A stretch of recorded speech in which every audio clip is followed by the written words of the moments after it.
छठवां सवाल देखिए, एक नेचुरल नंबर है, उसको आप जब सक्सेसिवली 2 3 4 5 6 से डिवाइड कर रहे हैं तो रिमाइंडर आ रहा है 1 2 3 4 5, फाइनल क्वोशंट कर रहा है 1 है। अगर नंबर हमारा डिविजिबल होता है 7 से तो बताना है रिमाइंडर कितना होगा। मैं यहां पर लिख के दिखाता हूं आपको। तो क्या हो रहा है कि भाई आप डिवाइड करो किससे, 2 3, इसको लिखने का तरीका ये होता है कि पहले आप लिखो किससे डिवाइड करो, 2 3 4 5 और 6, और जो रेस्पेक्टिव रिमाइंडर आ रहे हैं वो आ रहा है 1 2 3 4 एंड 5। ठीक है, क्लियर है सभी को। और कह रहा है कि जो आपका क्वोशंट है फाइनल वो 1 है। अब देखो, अगर आपको ये नंबर लिखना हो, क्वोशंट आपका पता है 1 है, तो 1 क्वोशंट में आप सिंपल एक काम करो, पहले इसको जोड़ो, तो 6 5 11 बनेगा।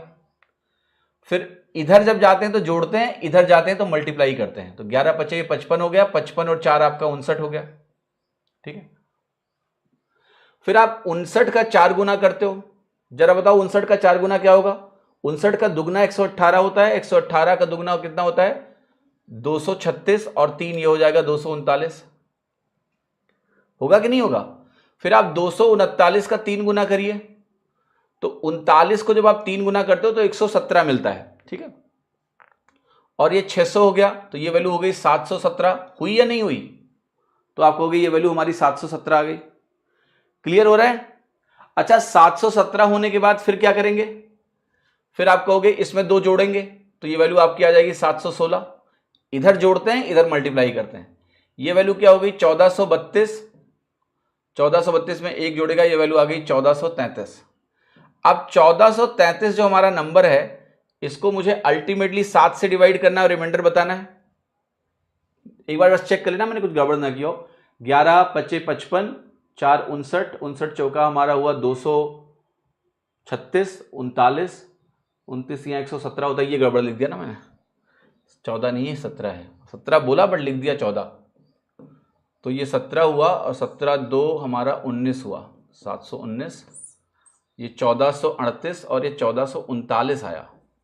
ठीक है, फाइन नाउ।